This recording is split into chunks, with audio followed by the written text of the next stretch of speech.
Happy Sunday and welcome here to my new episode. As you may see, it's a bit different today. It's not a comfy in my chair episode. I had to rebuild a little bit my set that you see my sweater. Maybe you remember I made a modified Pizol Sweater version with the hobby Upcycled Alpaca Silk blend.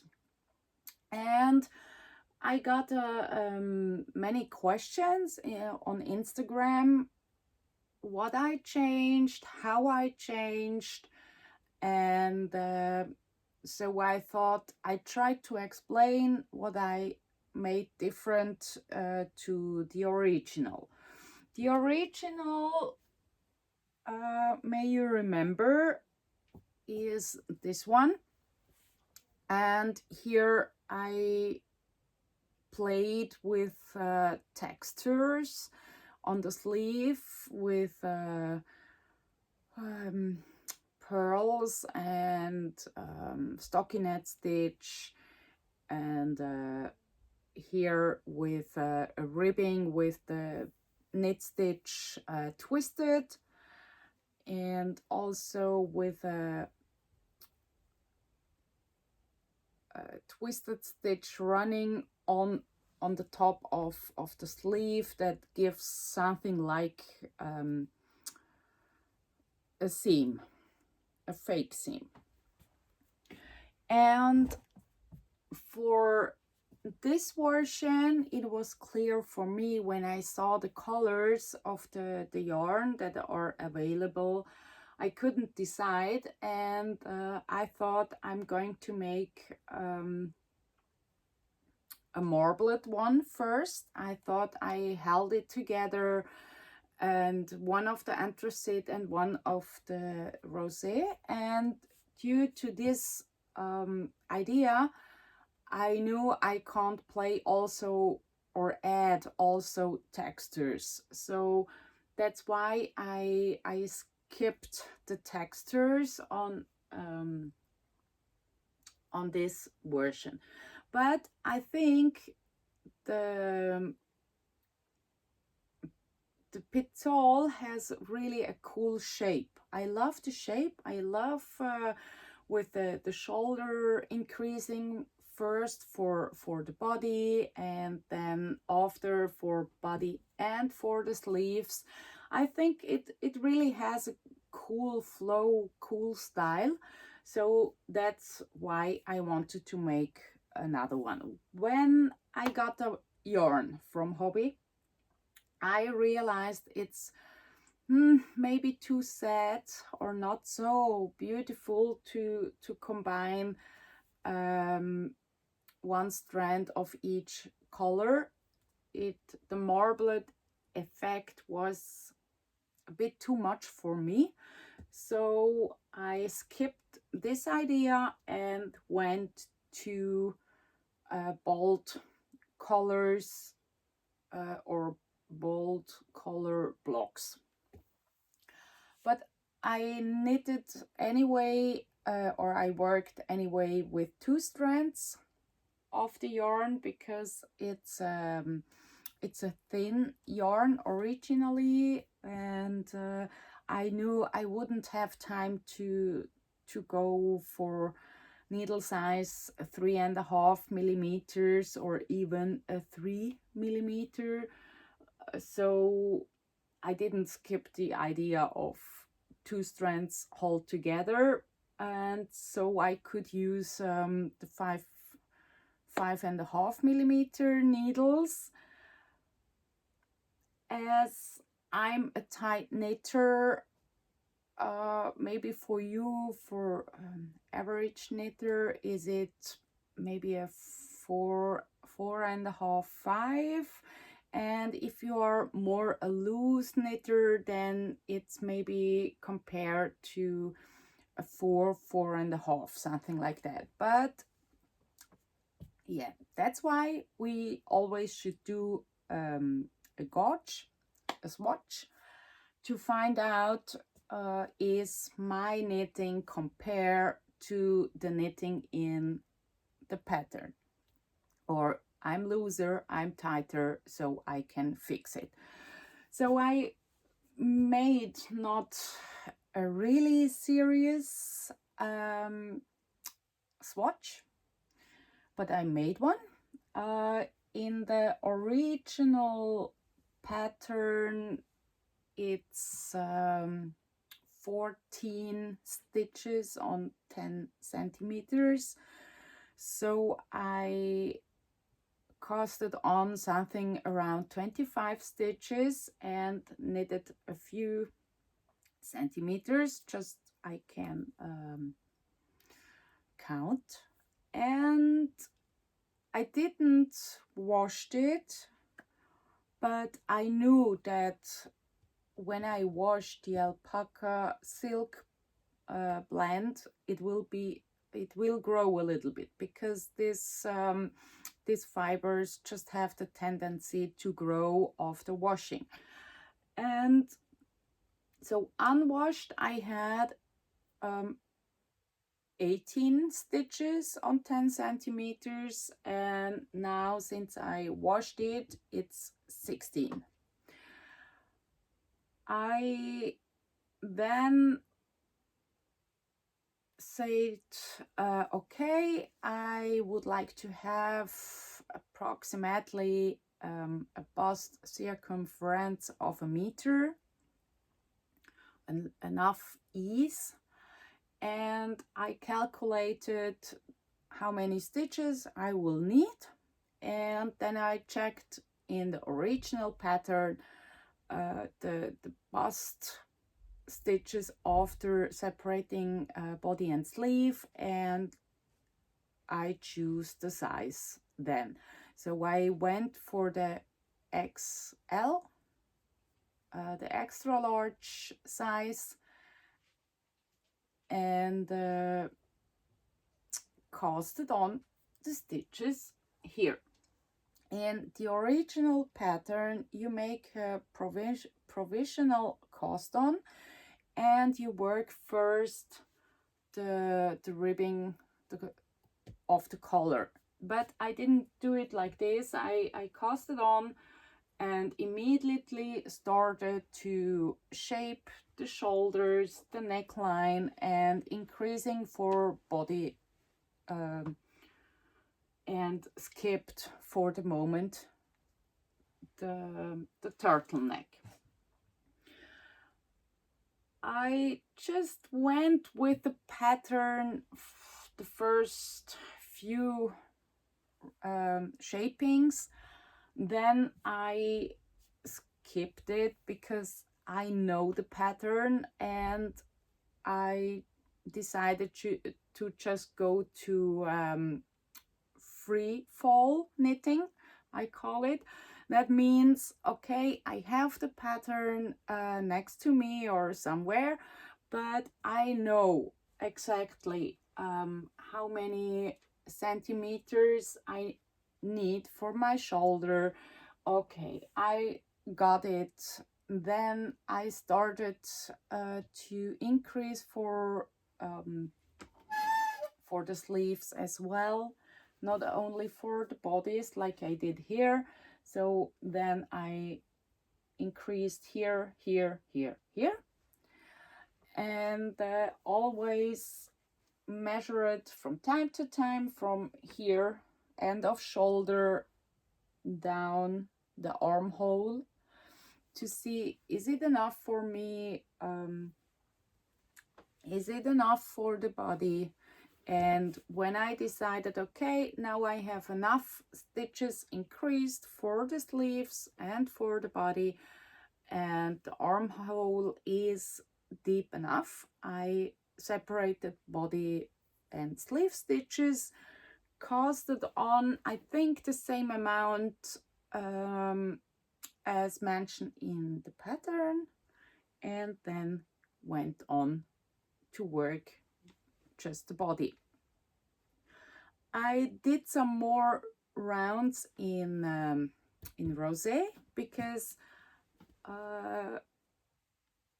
not that much, but I would say yeah, because I didn't want it to have the color change really under my bust. I thought, yeah, it would be nice to have it a little bit lower, maybe 5 centimeters underneath.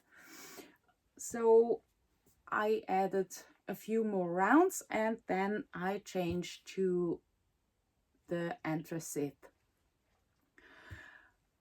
Now I need to do some sport, because otherwise I can't show it to you, because that was also one modification I made here, because the Pizol is just straight. You work the whole body straight, and then the hem, and then you bind off. And here I used again short throws. Okay, as you see, in front it stops up, more up, or is shorter, and in the back it flows a bit more down. It's longer. And I made some short throws. I'm not sure anymore how many stitches I had in the middle of the back, but I think it were 30 or something like that. And then I made the German short throws always 5 stitches more, until I came to the front somewhere. Somewhere I don't see it anymore. Where are my double stitches? But I think it's next to the bust or under the bust. I made the short rows. And after when I finished the short rows, I just went a few rounds over, and then I made the hem, a ribbing one by one, and cast it off with the Italian binding.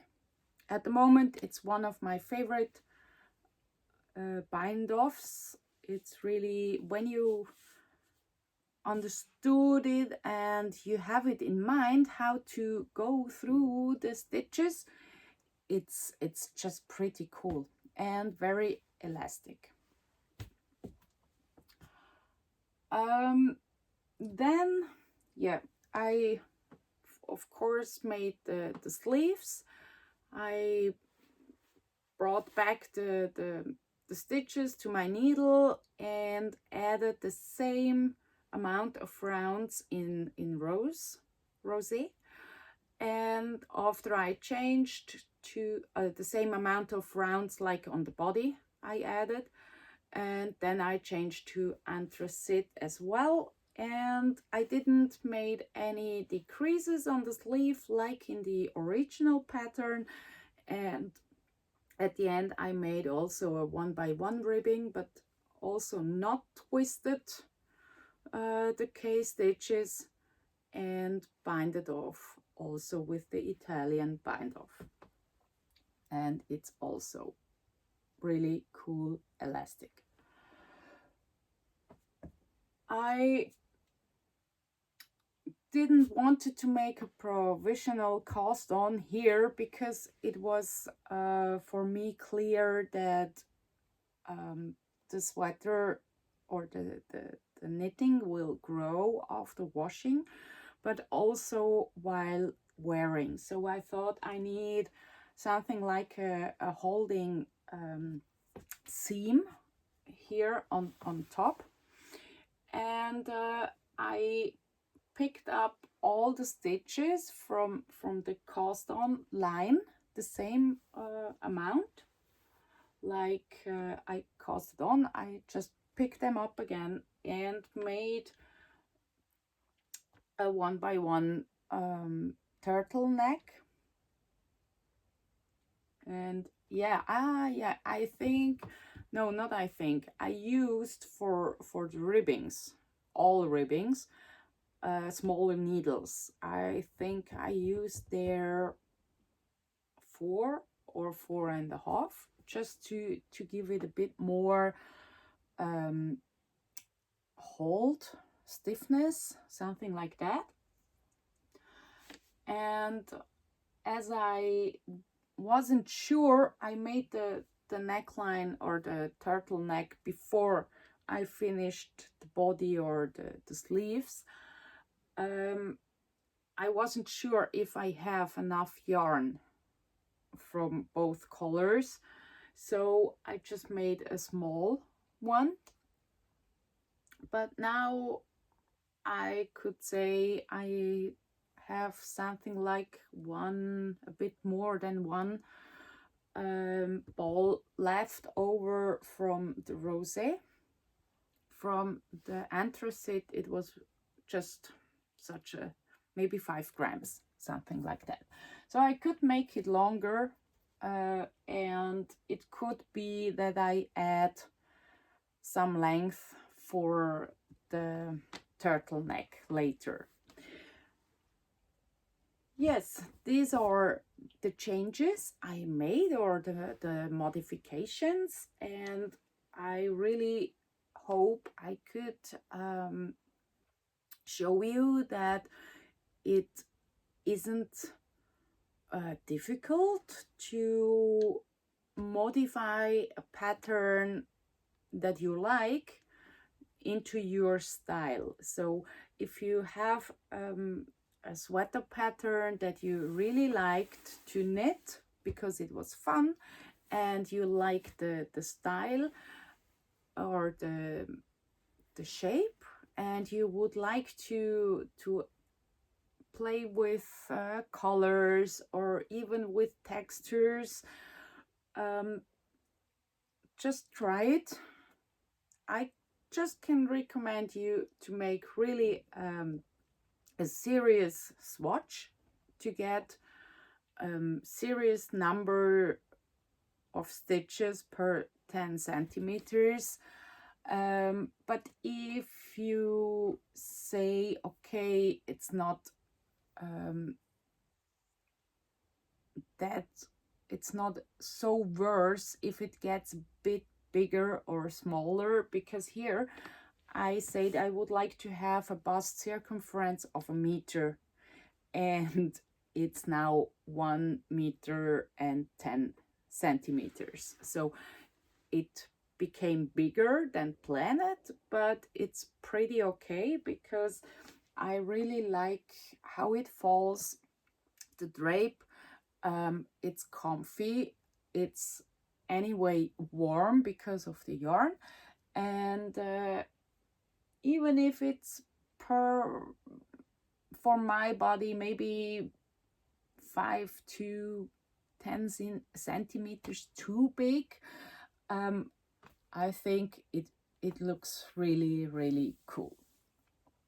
So yes, if you like to play around with a pattern you did, but you would like to change the colors or make a ferrule in it, or playing with textures instead of colors, make a serious gauge and go on and try it out.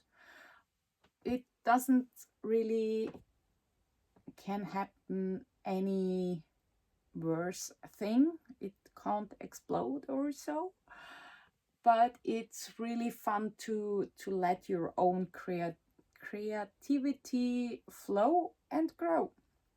So if you have questions, something I didn't say it,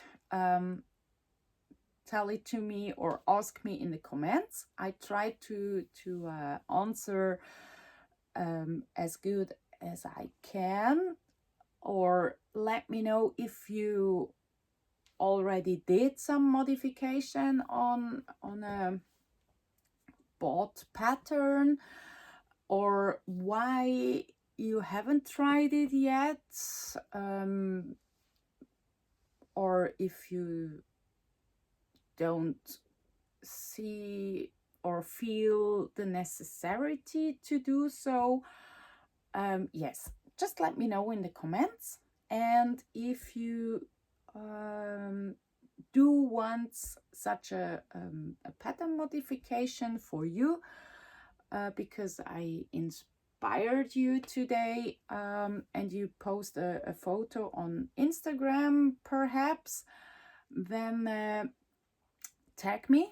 Even if it's not my pattern, I don't mind, but I really would like to see what you are doing and how it turned out, and to read how you love it or not. So yes, let me know everything. And thank you so much for watching, and have a nice Sunday. See you soon. Bye.